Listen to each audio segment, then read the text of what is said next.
Ads లేకుండా latest episodes చూడండి. చూసావమ్మా, 4 రోజులు నువ్వు ఇక్కడ ఉన్నందుకే నువ్వు వెళ్ళిపోతానంటే తను తట్టుకోలేకపోతుంది. మా కోసం కాకపోయినా ఆ పసిదాని కోసమైనా నువ్వు ఇక్కడే ఉండొచ్చు కదమ్మా. ఉండలేను మావయ్య. అవును, ఈ 4 రోజులకే పూజ సూర్య మీద ఇంత ప్రేమ పెంచుకుంది. ఇంకొన్నాళ్ళు ఇక్కడే ఉంటే సూర్య లేకపోతే ఉండలేను అంటుంది. సూర్య ఎక్కడుంటే అక్కడ ఉంటాను అంటుంది. అలా అంటే అందరికీ ఇబ్బందే కదా నాన్న. అలా అని సూర్యని మన ఇంట్లోనే పెట్టుకోలేం కదా. పూజని సూర్యతో పాటు పంపలేం కదా. పూర్ణి, సూర్య బట్టలు సర్దువే. చిచ్చి, మీరు మనుషులే కాదమ్మా. అసలు మీరు మారరాక. ఏంట్రా ఇద్దరు మా మీద పడ్డారు? లేకపోతే ఏంటి మేడం, సూర్య మేడం లేకపోతే ఈ పాటికి ఇల్లంతా ఎలా ఉండేది? ఏరు దాటిన తర్వాత తెప్ప తగలేయటం అంటే ఇదే మేడం. తను వెళ్ళిపోతానంటుంటే ఉండు అనడం ఎటూ లేదు. కనీసం ఇప్పటికిప్పుడు వెళ్ళిపోవడం ఏంటి, రేపు వెళ్దూలే గాని అని మాట వరుసగా అనడానికి కూడా మీకు నోళ్లు రావడం లేదా? నువ్వు భలే వాడిరే చైతు. ఒక పూట ఉండి వెళ్తావంటే మేము కాదంటావా ఏంటి?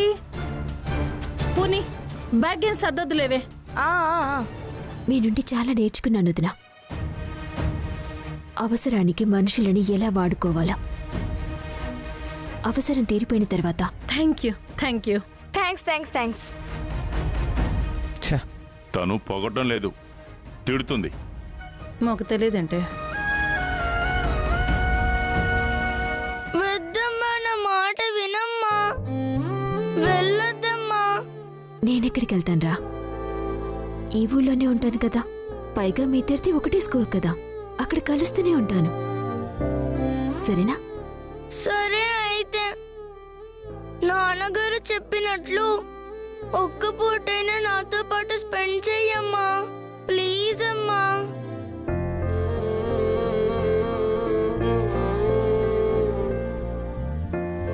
సూర్య, కనీసం ఆ పసిదాని కోసమైనా.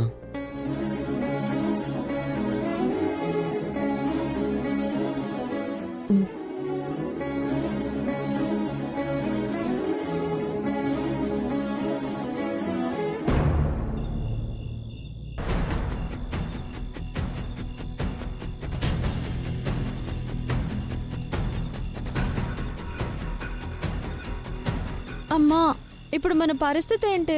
ఏముంది, ముష్టి ఎత్తుకుని బ్రతకడమే. అయితే నువ్వు త్వరగా వెళ్ళి అడుక్కొని రావే, ఆకలిస్తుంది. అసలు ఇదంతా నీ వల్లే వచ్చింది. నాకేం తెలుసు ఆ సూర్యకాంతం ఇలా ట్రాప్ చేస్తుందని? ఇంత తింగరదానివి నా కడుపునేలా పుట్టావే? ఈ అనుమానం నీకు ఇప్పుడు వచ్చింది, నాకెప్పటి నుంచో ఉంది. సరే కానీ ఆ ఎస్ఐ బాబ్జీకి ఫోన్ చేసావా? చేశాను, ఇక్కడికే రమ్మన్నాను. మనం రమ్మంటే వాడు రావడం ఏంటి? అంటే వాడు సూర్యకాంతంతో కలిసిపోయాడంటావా? ఆ సూర్యకాంతం చేసిన గజమాయికి నీ చిప్ మొత్తం డ్యామేజ్ అయిపోయిందే. అవును.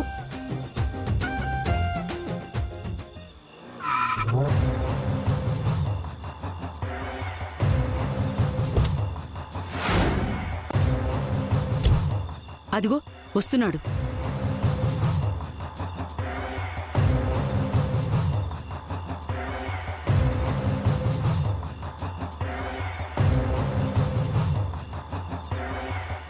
ఏంటి రంగనాయకి రాత్రిపూట రమ్మని కాల్ చేసావు?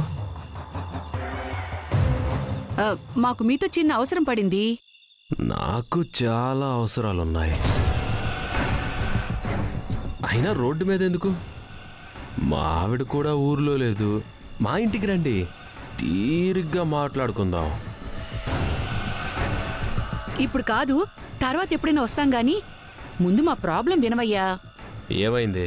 ఆ సూర్యకాంతం నన్ను పిచ్చిదాన్ని చేసి చైతుతో నా పెళ్లి జరగకుండా ఆపి. రంగనాయకి పురమాయించిన రోడీలు వస్తారా లేదా, చంపడానికి ఇంకా లేట్ ఏంటా అని అడుగుతున్నారు.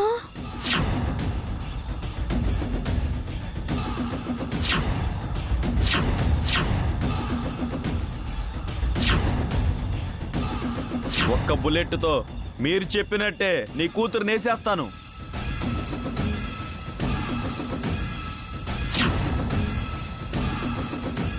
తన కూతుర్ని తనే చంపబోయిందనే విషయం బయటపడేసరికి పిచ్చిగాని పట్టిందేమో తనకి.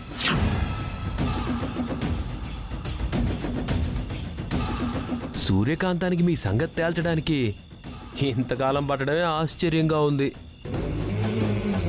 అయినా నీ కూతురు పెళ్ళాగిపోతే నన్నెందుకు పిలిచినట్టు? ఎందుకా? ఈ పెళ్లి జరిగుంటే సూర్యకాంతం చేతుకి శాశ్వతంగా దూరం అయ్యేది, ఒంటరైపోయేది. అప్పుడు సూర్యకాంతాన్ని పొందాలని నీ ఆశ నెరవేరేది. అమ్మ రంగనాయకి, నా ఆలోచన ఏంటో కూడా పసిగట్టేశావే. ఒక వెధవ గురించి మరొక వెధవకే కదా తెలిసేది. ఏంటి? అదే, మనందరివి నెగటివ్ క్యారెక్టర్స్ కదా, ఒకరి గురించి ఒకరికి తెలీదా అంటుంది. ఏంటో, తిట్లైనా సరే నీ నోటితో తిడితే వినాలనిపిస్తుంది. నువ్వేదో ఒకటి చేసి నా కూతురికి చేతుకి పెళ్లి జరిపించాలి. తెగేసి ఇంట్లో నుంచి పొమ్మని చెప్తే పెళ్ళంటావేంటే? నువ్వుండవే. నువ్వా పెళ్లి జరిగేలా చూస్తే నా కూతురు సెటిల్ అవుతుంది, సూర్యకాంతం నీదవుతుంది. ఆలోచించుకో. నీ కూతురు పెళ్లి చేతుతో జరగాలి అంటే ఎట్టి పరిస్థితుల్లో మేము ఆ ఇంట్లో ఉండి తీరాలి. ఉన్నామా మళ్ళీ రాజుల చక్రం తిప్పుతాను. ఆ సూర్య చేసిన గందరగోళానికి మా మైండ్లు పనిచేయటం మానేశాయి. అందుకే ఏదైనా సలహా చెప్తావని మీకు కాల్ చేశాం. ఇంత రాత్రిపూట సలహా అడగడానికా నన్నిక్కడికి రమ్మన్నావు? అబ్బా, ఏదైనా సలహా ఉంటే చెప్పు స్వామి. ఈ ముక్క నీ కూతుర్ని అడగమను. అడగవే. ఏదైనా సలహా ఉంటే చెప్పండి అస్సయ్య గారు. అబ్బబ్బబ్బబ్బా, అసలు నువ్వు అడుగుతుంటే సలహా ఏంటి, ఏదైనా చేసేయాలనిపిస్తుంది. సరే, ఓ పని చేయండి. ఏంటి? ఏంటి? చైతు ఆ ఇంటిని మీ పేరు మీద రాసిచ్చాడు కదా? అవును. అయితే ఆ ఇల్లు అమ్మేయండి. ఇల్లమ్మేస్తే అందరూ రోడ్డు మీద ఉంటారు కదా. కాబట్టి నా కూతుర్ని ఇంటి కోడల్ని చేసుకుంటే ఇల్లు అమ్మను, లేదంటే ఇల్లు అమ్ముకుని వెళ్ళిపోతానని బెదిరించు.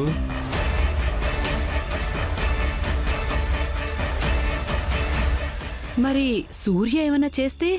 ఏంటి చేసేది? ఆ ఇంటితో ఆ కుటుంబానికి ఉన్న అనుబంధం, తనకున్న అనుబంధం వల్ల ఆ ఇంటిని కోల్పోవడానికి సూర్యకాంతం ఒప్పుకోదు. కాబట్టి మీకెదురు చెప్పలేదు. అది ఎదురు రాకపోతే ఆ ఇంట్లో వాళ్ళు నాకస్సలెవ్వరూ ఎదురు చెప్పరు. అంతగా సూర్య వల్ల ఏమైనా ఇబ్బంది వస్తే మీకు కాల్ చేస్తాను. సరే, ఐడియా చెప్పాను. బాగా పొద్దెక్కిపోయింది.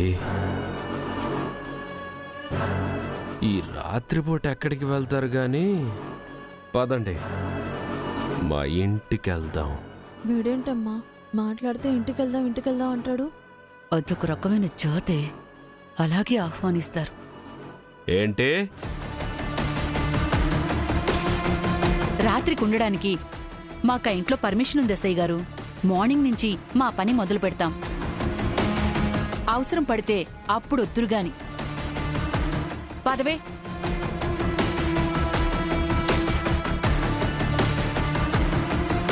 నటకుమారి, చూసే కొద్దీ ఇది బాగానే కనపడుతుంది.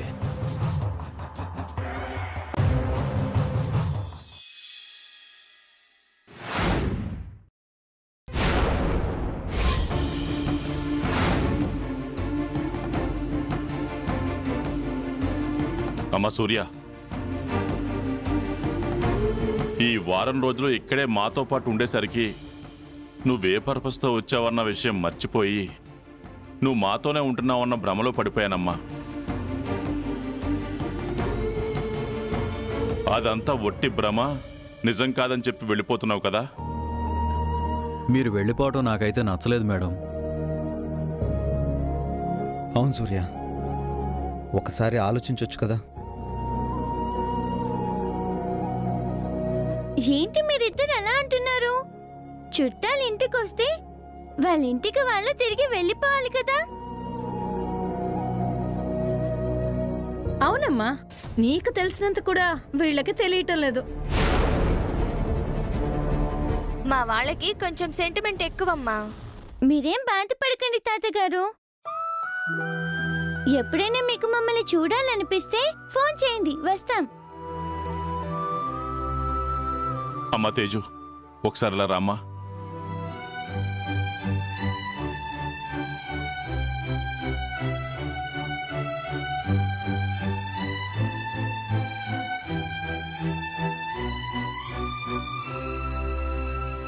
తేజ రా. అమ్మా, నన్ను వదిలి వెళ్ళిపోతావా అమ్మా?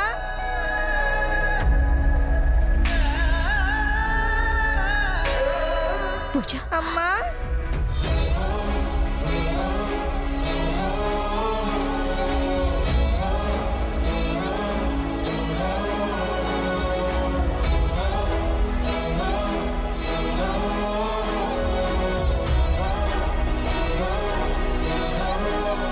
మా నాన్న ఎవరో తెలీదు, మా అమ్మ ఎవరో కూడా నాకు తెలీదు. నేను అమ్మ అనుకుంటుంటే అప్పుడే నన్ను వదిలిపెట్టి వెళ్ళిపోతున్నావు. నన్ను అనాథన చేసి వెళ్ళిపోతావా అమ్మా?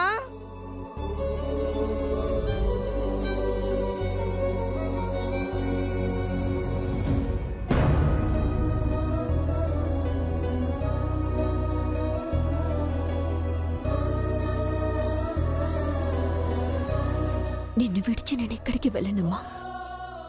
నేనే చెప్పాను కదా, నువ్వు ఎప్పుడంటే అప్పుడొచ్చి నన్ను కలవచ్చని. నువ్వేడవద్దు, ఏడిస్తే నా అడుగు ముందుకు పడదు. ఏడవకు. మనం స్కూల్ దగ్గర కలుస్తుంటాం కదా పూజ, బాధపడకు.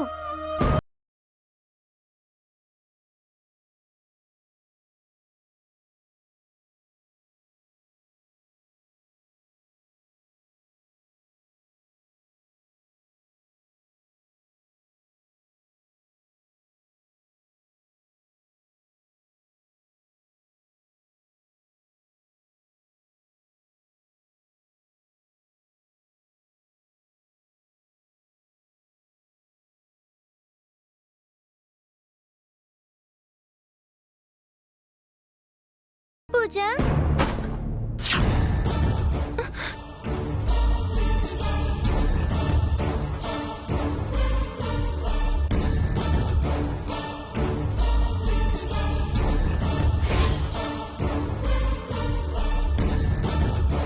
చూస్తావేంటే, అవి విసిరిపడే.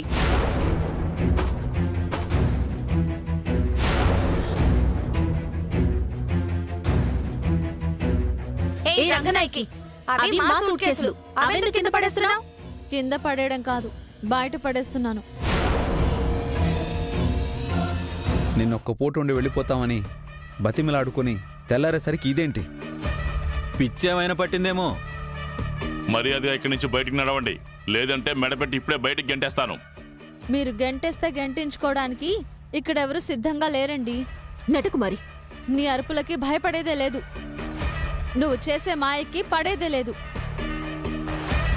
ఏంటే, మా ఇంట్లో ఉండి మా బ్యాగులు పడేసి ఇంకా వాగుతున్నారు? ఇది మీ ఇల్లు కాదు, మా ఇల్లు. మీ తమ్ముడు మాకు రాసిచ్చిన ఇల్లు. ఈ ఇంటిని మేము అమ్మేస్తున్నాం. అందరూ బయటికి నడవండి.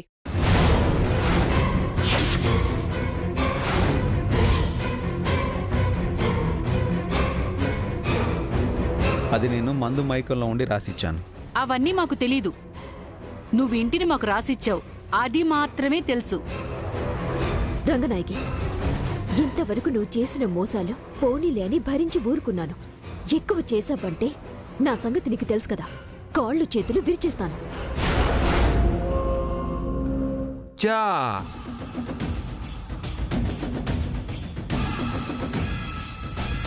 కాళ్ళు చేతులు విరవటం ఎందుకు? ఇదిగో నా గన్ ఇస్తాను, కాల్ చేయి. Babji, call me SI Babji. Okay? ఏంటి వాళ్ళ ఇల్లు వాళ్ళు అమ్ముకుంటానంటే చేతులు విరిచేస్తా కాళ్ళు విరిచేస్తా అని దౌర్జన్యం చేస్తున్నారు? ఎవరండి దౌర్జన్యం చేస్తుంది? ఈ ఇల్లు మాది. అది ఒకప్పుడు మీ తమ్ముడి ఇంటిని వాళ్ళకి రాసిచ్చేసాడంట కదా. ఇదిగోండి డాక్యుమెంట్స్.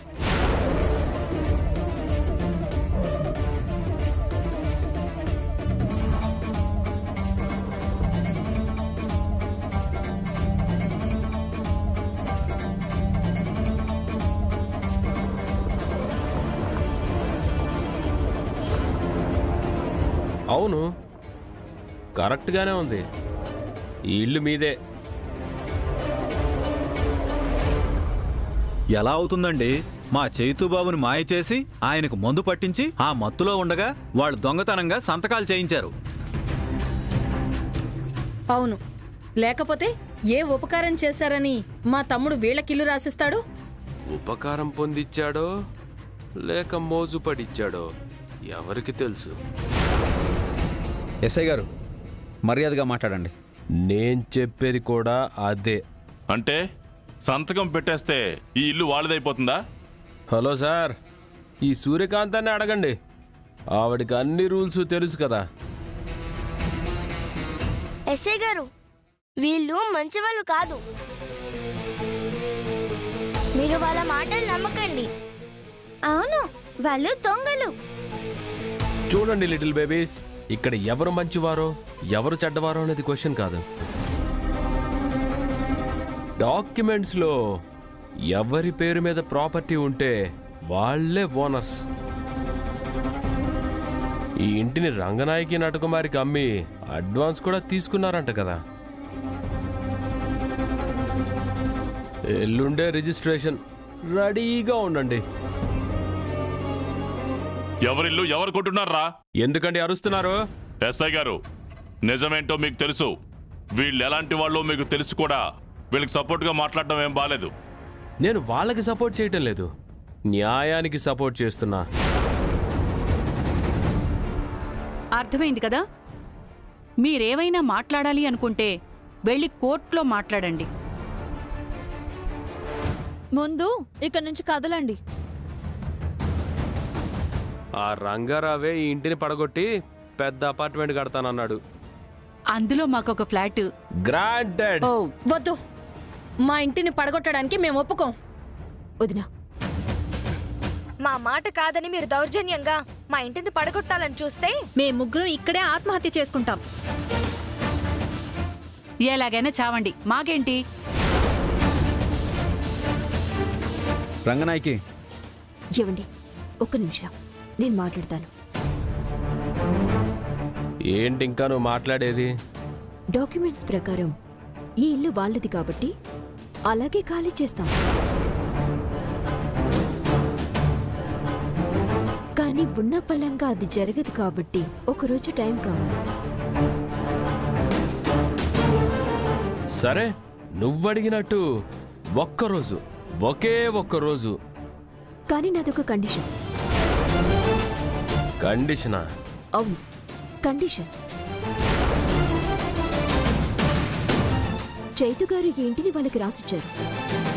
ఇదే నటకుమారి నా దగ్గర 50 లక్షలు అప్పు తీసుకుంది.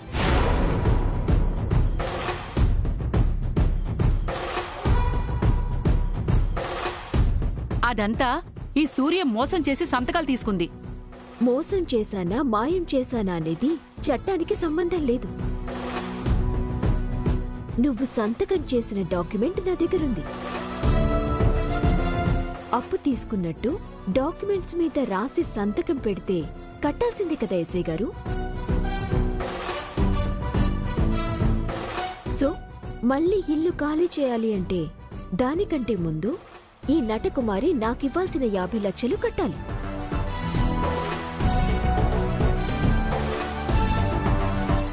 అడగకుండా ఈ ఇంటి జోలికొస్తే నేను ఎంతవరకు వెళ్ళాలో అంతవరకు వెళ్తాను. మీలాంటి వాళ్ళని చూసి భయపడే రకాన్ని కాదు నేను. ఏంటి రంగనాయకి ఆవిడ చెప్తుంది? వినేవాడుంటే మూలన కూర్చున్న ముసలమ్మ కూడా ఏదొకటి చెప్తూనే ఉంటుంది. ముందు నా కూతురు అప్పు తీసుకున్నట్టు డాక్యుమెంట్లు చూపించమనండి. ఇప్పుడే తీసుకొస్తానుండండి.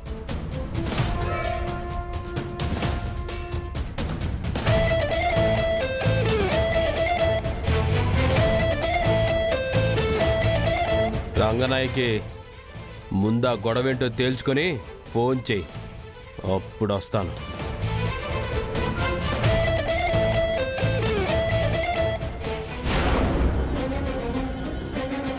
దొరికింది వదినా? లేదు సూర్య. పోనీ మీ రూమ్ లో మా రూమ్ లో కూడా లేవక్క.